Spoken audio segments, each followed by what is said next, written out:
children, and so many others of you have children.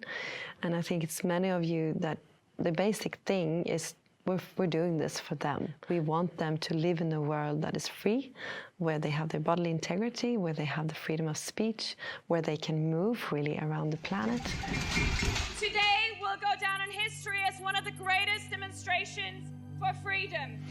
Throughout my time working with children, I've seen them curious and wanting to connect with other people.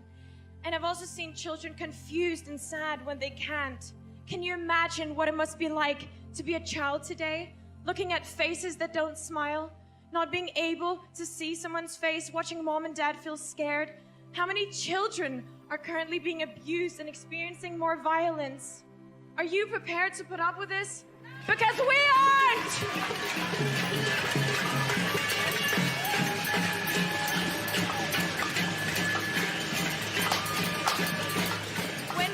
People wearing masks, not only do we experience alienation, we also see a neutral face which activates our stress hormones because we can't decode them. It generates anxiety for babies seeing a mother with a neutral face, and it impairs their growth in the mirror neurons, which are essential to form to be able to feel empathy. What do you think a child without empathy grows up to be? I was watching a video on YouTube with my daughter Luna. She's 11 now. And she likes to watch those 5-minute crafts. You learn like creative things in 5 minutes. And at one point I stopped the video and I said to my daughter, "What do you see when you look at the screen?" And she said, "Well, I see this really lovely girl," and she's explaining me things. "What is she wearing?" I said.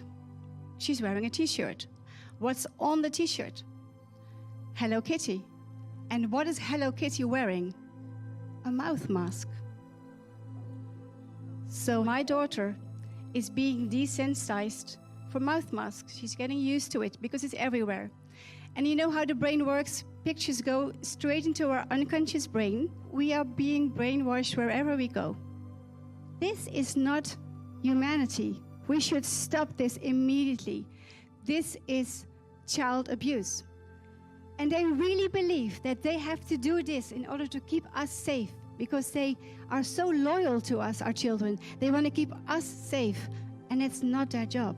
So we have to show them what it is to be courageous, so they can mirror that. We have to show them to be loving people, to help each other, to hold hands, to make jokes, to laugh, to make serotonin, to make endorphins, to make dopamines, to make oxytocin.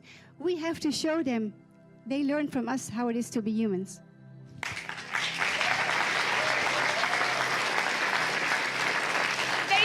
Us by our empathy and morals and say things like, keep each other safe and follow the rules.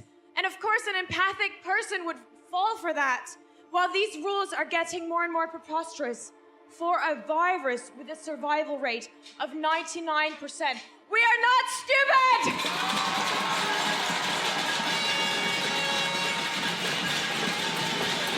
Human beings are hardwired for connection, and we have a fundamental need to belong. We are here to love, to connect, to learn, and to be in service. Something that is being made almost impossible for all of us to fulfill right now. So I just want to remind everybody that we're not up against people who are asleep, okay? We're up against those people who would pay any price to keep the good people, our people, asleep. We are the minority until we become the majority.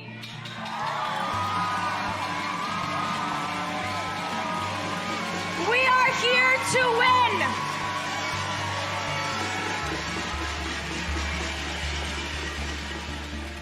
We have started the 4th of November. We copied the success from Iceland in 2008.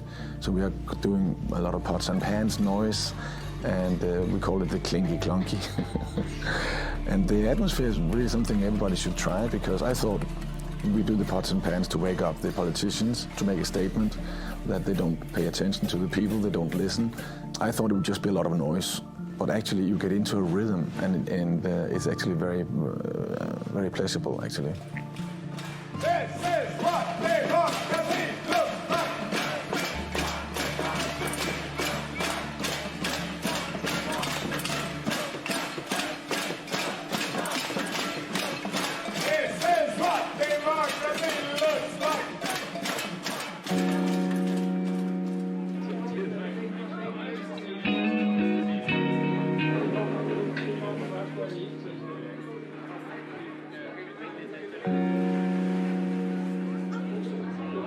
I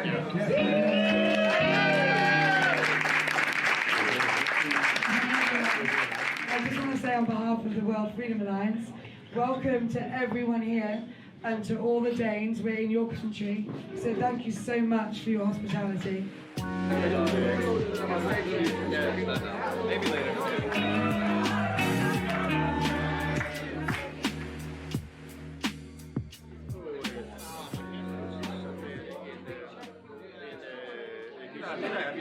Jeg har lejet lokalet af Patrick.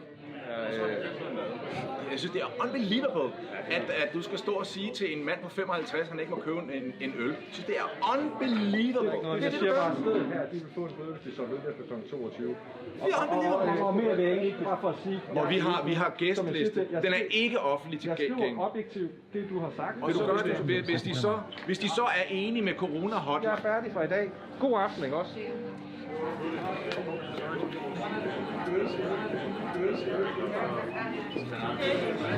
Can we turn off the music for a moment?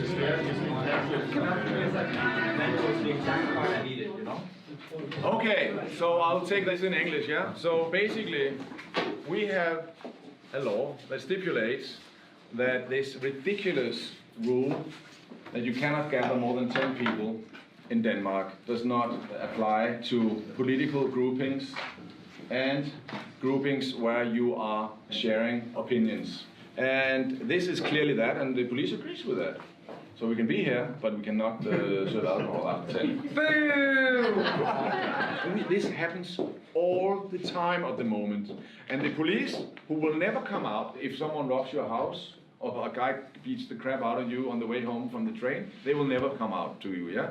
But if you serve alcohol 2 minutes past 10, they will come 5 times in an evening, yeah, to check you. This is what they can use, they have time for. But it's part of our fight for freedom to talk to them and say, what are you doing? I mean, your job is to punish criminals. And you're telling adult, well-educated people they cannot buy a beer after 10 o'clock. I mean, it's absolutely and totally insane world we have come to. So let's buy a beer. Let's buy a beer. Okay, guys. There is not like one scientific truth. Science is turning into a religion right now. The science is not a religion. It's not supposed to be. Science should be a discussion, an open debate. In a democracy, there is a debate, period.